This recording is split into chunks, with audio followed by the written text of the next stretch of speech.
Welcome to the Dan Casper Show podcast, your chance to catch the full show anytime, anywhere. If you missed it live on the radio, no worries. We've got you covered with all the sports talk, opinions, interviews, and conversations from the show. From the Packers to the Brewers to the biggest stories in sports and around Wisconsin, it's all right here. This is the Dan Casper Show podcast.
Summer is almost here, and that means it's time to hit the road in something that you love. And at Toys and Ford, you'll find a great selection of new and pre-owned vehicles ready for every adventure.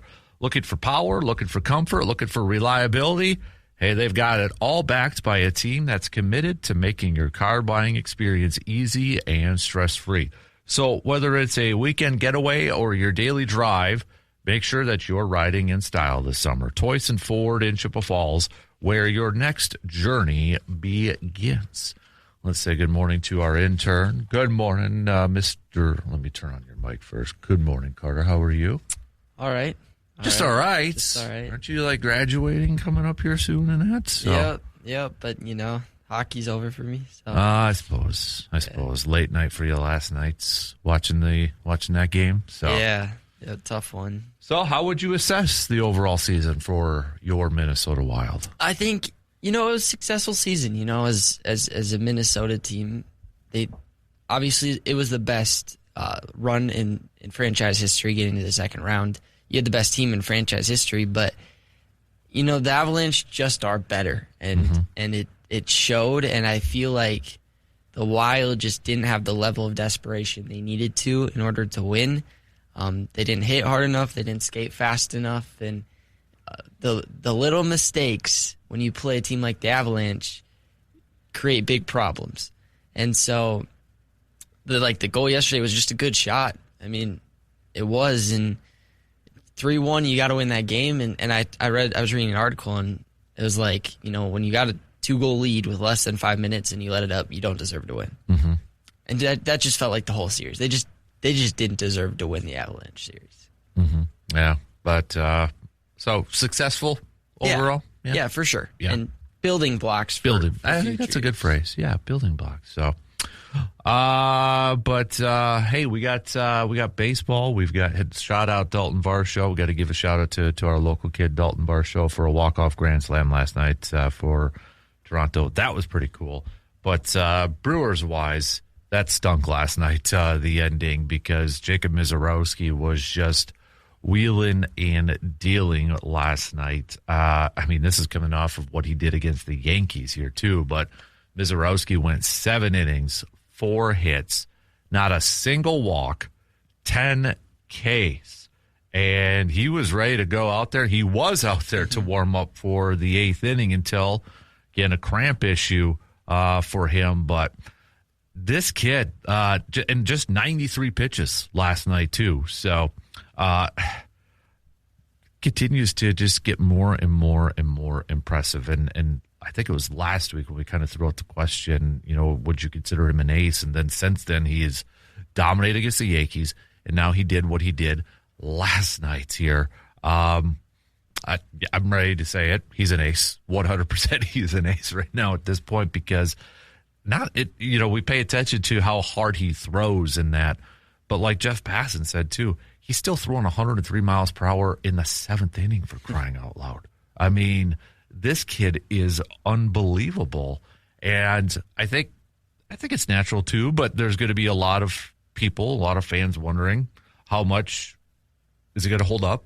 Arm, I think we're just kind of, knock on wood, it doesn't happen, but waiting for maybe the inevitable to happen with an elbow or a shoulder or such, just because of how hard he does throw. A lot of it does come from the lower body, which definitely helps take that strain off of his elbow and such. But what else can we say about Mizz that maybe we haven't said before? It just seems like he's getting better and better and better every time he goes out there. Well, what impresses me is he's working through the struggles he had last year, right? Yeah. Last year he struggled with walks, and he threw 93 pitches and 68 were strikes yesterday. Mm-hmm. That's incredible for a guy that throws 102. Yeah. And earlier this year we talked about how he's kind of matured in realizing, my velocity can come down as long as I'm hitting the corners. Well, he was hitting the corners with his velocity up, and nobody's going to be able to hit that. And the Yankees and Padres have extremely talented rosters. So, like you said, I don't think I've ever expected him to go 7 innings. I don't think I ever saw that, because last year he would go 4 innings. He'd go 5. Last night was maybe one of the most impressive starts to his career. Yeah, I mean, piggyback. You look at the last two. If you do that, I mean, this dude's special. I mean, he is insanely special, and he's so fun to watch. And I mean, you get, last week with Aaron Judge, kind of talking about his fastball and not really seeing anything like that before, and then just that we talked about. What did we want to see from Mizz at the beginning of the year? It was consistency, right? Just kind of consistency, whether it was in terms of, not walking guys or, not having a great start or having a great start, then maybe having a little bit of a hiccup and such. For the most part, yes, you look at the Boston game and then the fatigue, I think, kind of settled in and mechanics and such, but man, he's checking a lot of boxes, I think, that we wanted to see from him this year. And just remember, too, he's only been in the league for about a year, not even about a year yet, when he was called up last year. And you just, like you said, building blocks for hockey and for your Wild team. But these are some building blocks that he's putting together right now for his career. And, gosh, he's approaching upper echelon, I would say, for starting pitchers at this point. I mean, he's in the Cy Young conversation at this point, a 2.12 ERA. Again, everything he's done has been impressive this year, and it's kind of like you're excited for what comes next. Another impressive thing for me is, he's starting every 5 games. Yeah. And for a pitching staff that's this young, he's a veteran. And so for him to be able to go out every 5 days and take the ball, that's critical for a team that struggled a little bit this year. Mm-hmm. Yeah, and honestly, maybe the only concern right now is the cramps, if it's going to be something. Now, luckily, they've been kind of happening at the end of games and such, but that's obviously something. It's a couple games now that we have seen Mizz deal with cramps in his lower legs and such. So maybe the training staff got to inject him with some more fluids or something like that, but. I guess if we threw out the question, what's your biggest concern with Mizz? What is still the question that you have, or whatever have you, if it was consistency? And not to say he's going to be like 100%. I mean, pitchers are going to have bad days, right? We're going to see that in starting pitchers and such. But, I mean, he's approaching where when we get to like ace level things, I think one of the things is that you want to see that ace go out there, let's say 4 times out of 5 or whatever, and have those type of games. I think he's there. Yeah, if he's not there, he's for some people, he is like right on the fringe of that. And you look at last year, his big time, he doesn't shy away from the spotlight. He doesn't shy away from the pressure of anything. And I think it is a big benefit to have a guy like Contreras catching him too, because there was a moment in that game towards the end of his outing, and I think it might have been his last inning. And Contreras, you could kind of tell that he just walked out there and maybe just calmed them down a little bit for the last batter.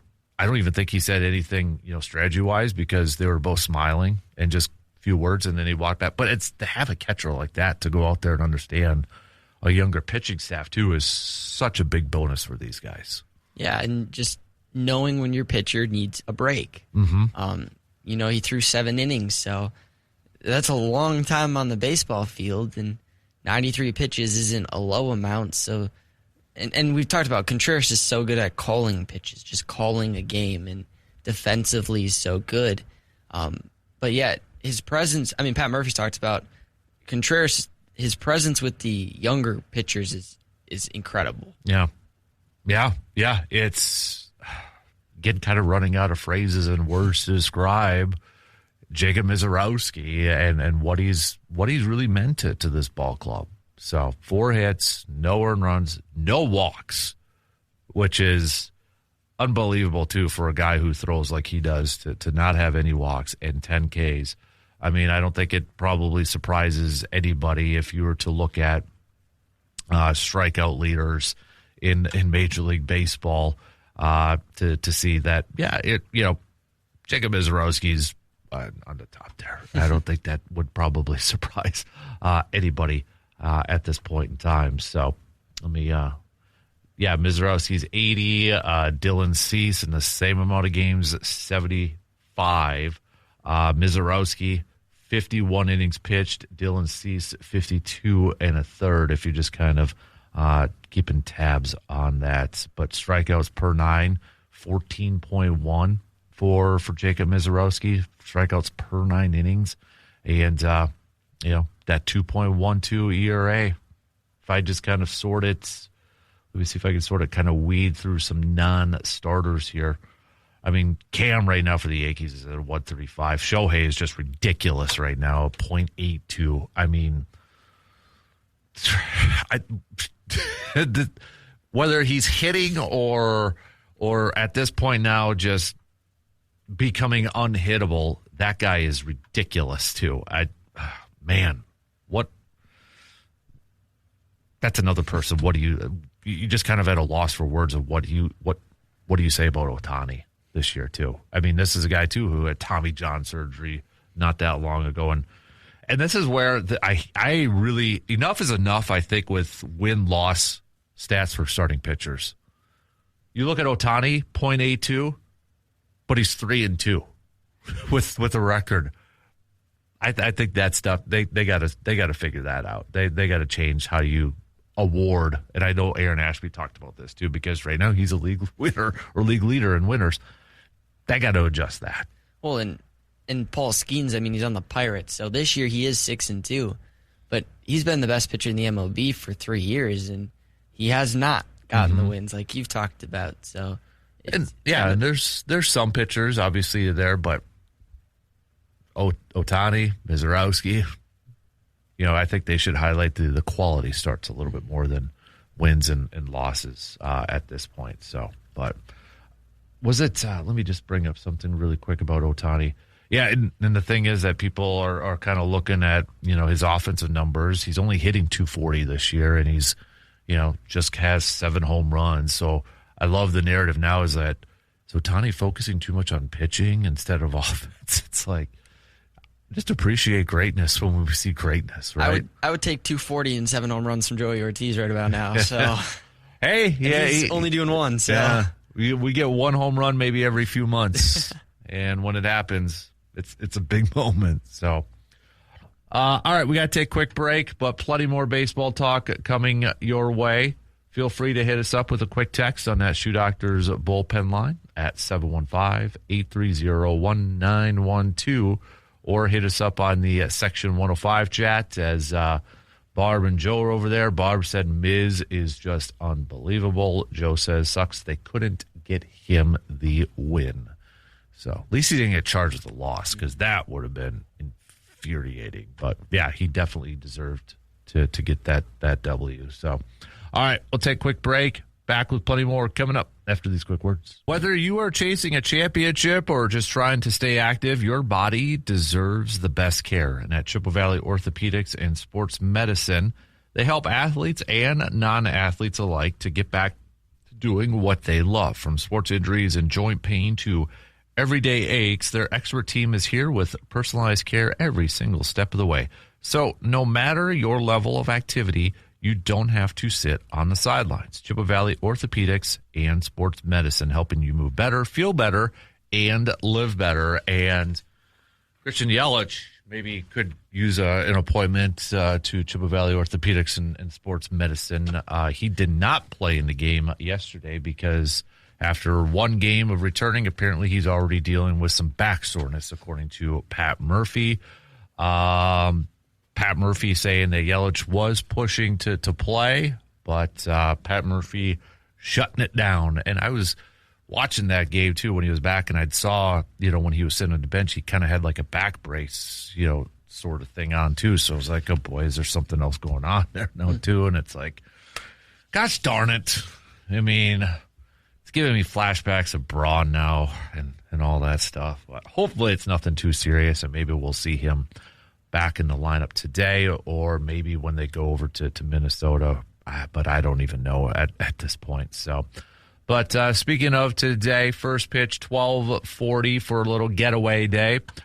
Griffin Canning going for the Padres. He is the slated starter. He has pitched 2 games. His latest was a loss against the Cardinals back on the 8th, where he went 4 1/3, gave up 7 hits, 6 earned runs. Before that was a no decision against the White Sox back on May 3rd.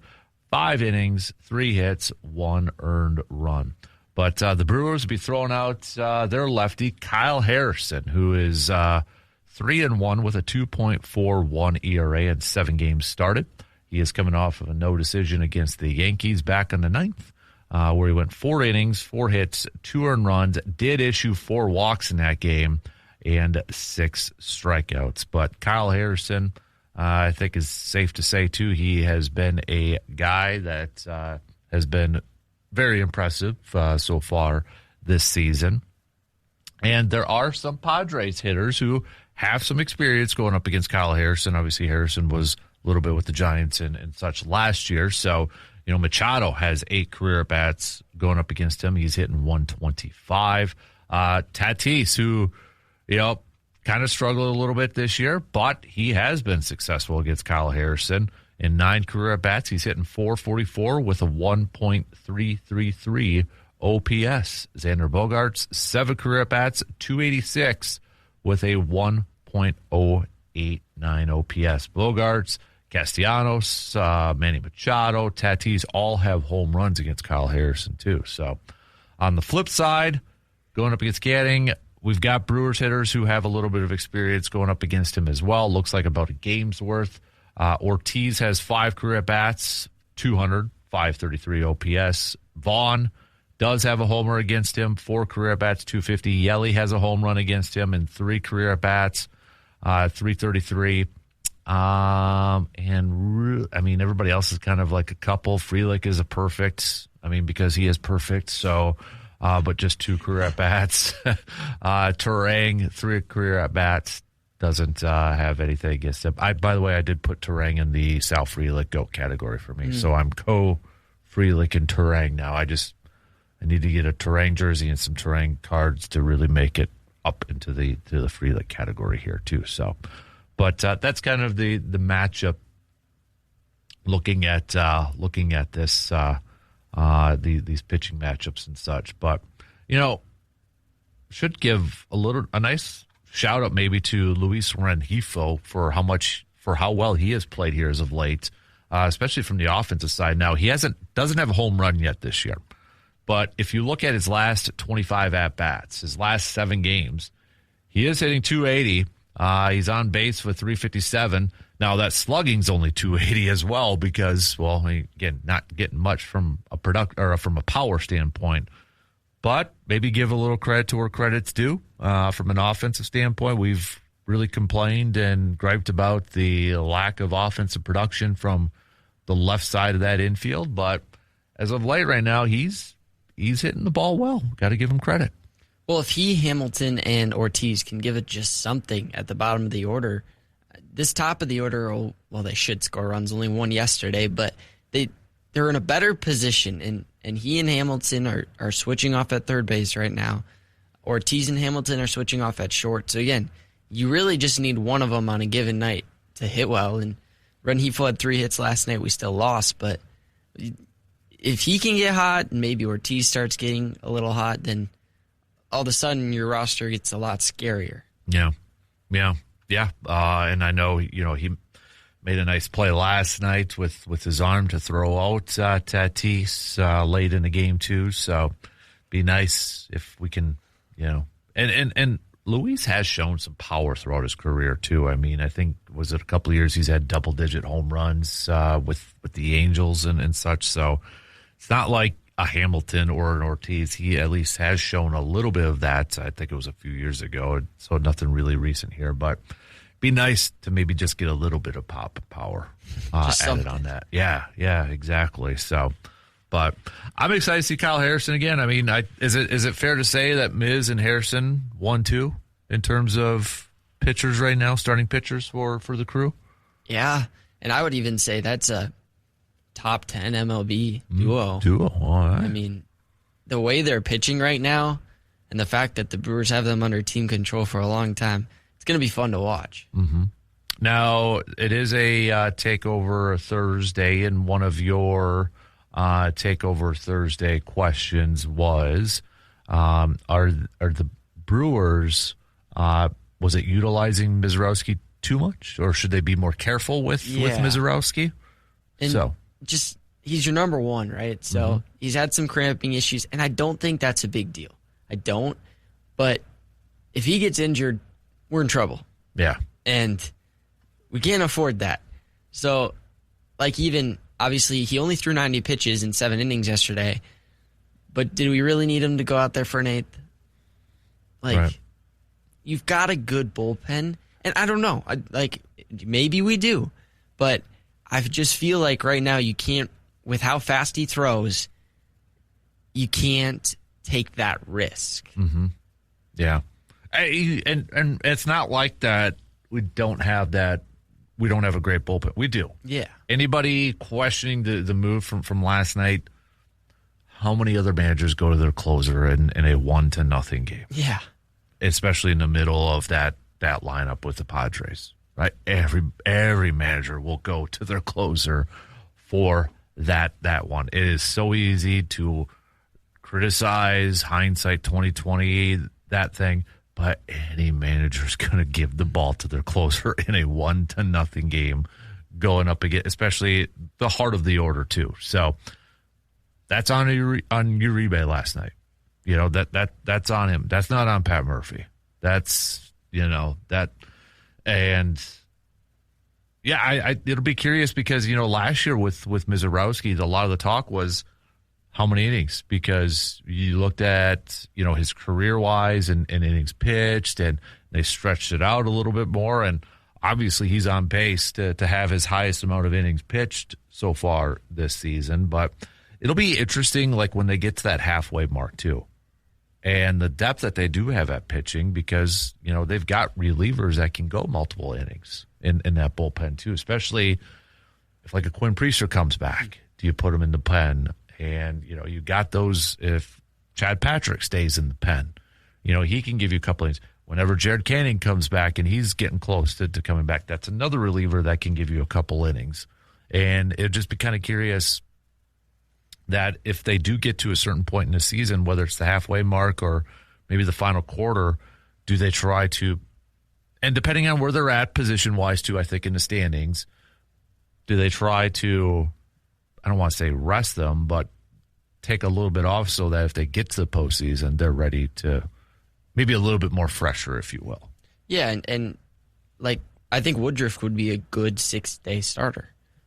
It'd give him the rest he needs, but I think Mizorowski's been more efficient this year. I think that's part of it, where he was throwing 93 pitches in maybe 4 1/3 last year, and now he's getting through 7.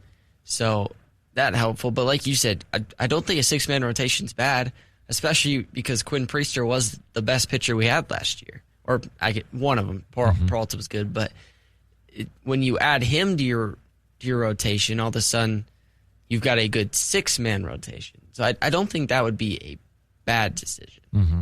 Yeah. Hey, not to sidetrack completely, but a couple of schedule notes.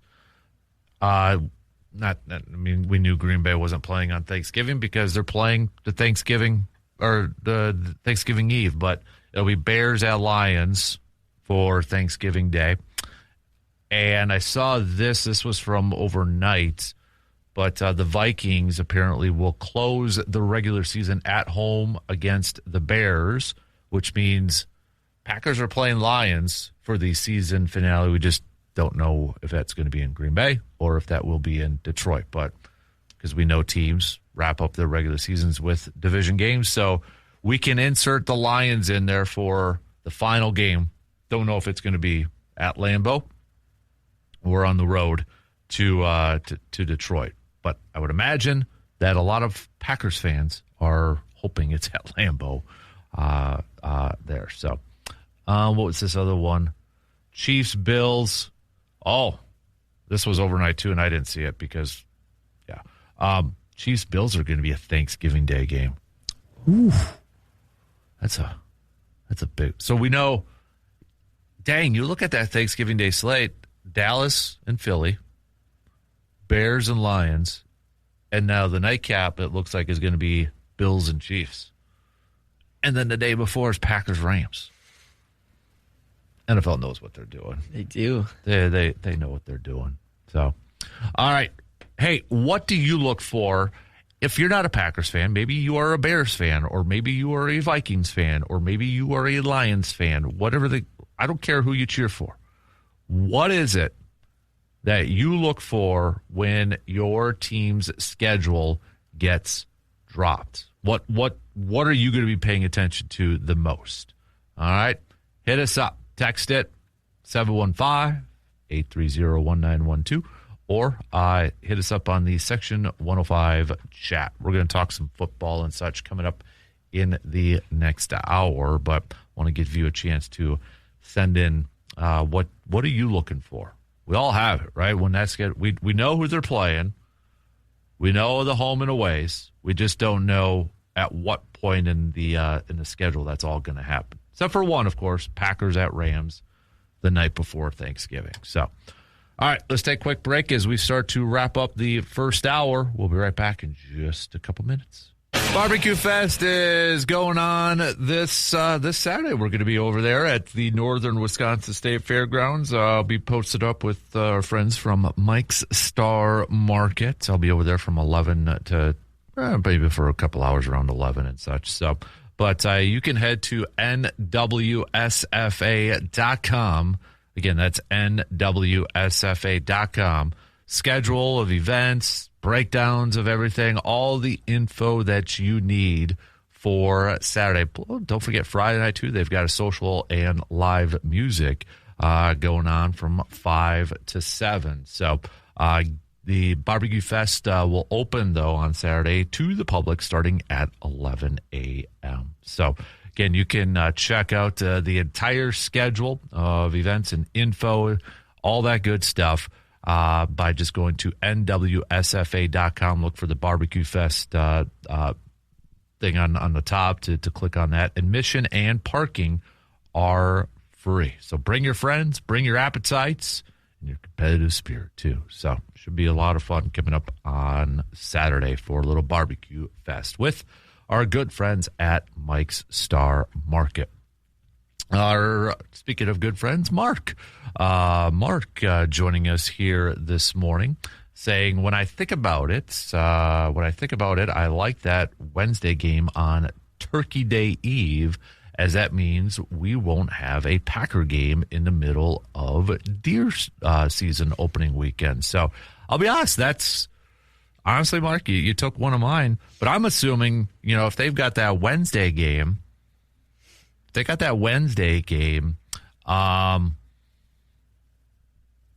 probably not going to be playing Sunday of the opening deer season. Maybe have a bye, maybe play the Thursday before. I've seen those two. So I'm right there with you because that is one of the things I always look for, as long as it doesn't interrupt my deer season. So, yeah, that was one of my first things I thought of too. So how about the rest of you? All right, send it on over.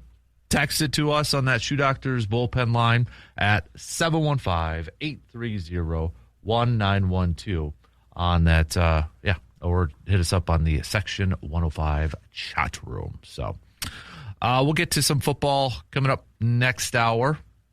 We'll talk a little bit about the schedule release. We'll finally get the full-on schedule from the Packers and the rest of the NFL today. But, again, if you are, I'm assuming a lot of you are football fans, what is it that you are looking forward to the most with the schedule release? What are some of the things you're looking for? Is it the bye week? Is it division games?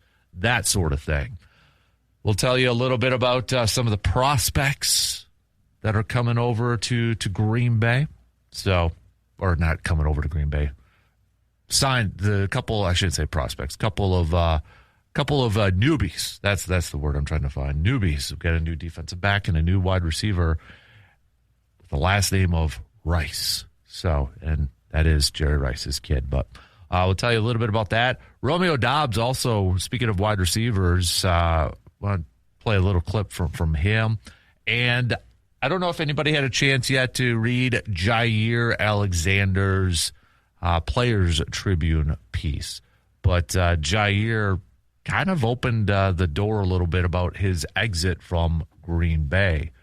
And it's a really good piece. It kind of paints a little bit more of a picture of what went down after Green Bay. And honestly, he admitted like he did not want to leave Green Bay, and it really affected him mentally with his exit from Green Bay. So, but it really opens the door and such when it comes to kind of a peek behind the curtain there too. So, but we'll hit that up and chat about that in the next hour. So, C-Bomb says, my only concern with the Wednesday game is that I'm hoping it is after a bye. One of the teams will likely be playing the Thursday before. I'm curious to see how the schedule falls. So I feel, and I don't know if Green Bay really had a say in this. I almost feel like Green Bay would rather have the bye after, because if you have a bye the week before, I feel like that's a short bye for teams, because normally you have a bye and then they don't come back and maybe play until Sunday or Monday. But I feel like if they get a bye, that their vacay week, if you want, or it's a little bit shorter because they got a game on Wednesday. That, you know what I mean? Like, yeah. That's kind of what I was like. So I don't know if it makes sense to have the bye the week before because it's a Wednesday game, but at the same time, I feel like some of the players are getting cut short with that. I don't know. Maybe I'm overthinking it. But a Thursday game that earlier week wouldn't be a problem. Right. So. Yeah. But we'll see how it falls in that. But all right, Shot Clock's going to cut us off. We're going to have some news updates, and then we'll get into a little bit more football talk coming up in this next hour, too. So really quick, C-Bomb also says, Alexander's piece really shows what goes through the mind of a player. I really hope he's able to make a comeback and end his career on his terms at a much higher level than what he showed dealing with the injury. So, really quick, did you have a chance to peruse it a little bit? No. It's a good read. It'll take you a few minutes, but I always like those Players Tribune pieces because it gives us a peek behind the curtain a little bit too. So, all right, Shot Clock's going to cut us off. We're going to take a really quick break. We got some news updates. And we'll kick off the next hour with a little football talk. Tell us what you look for when that schedule drops. We'll be right back.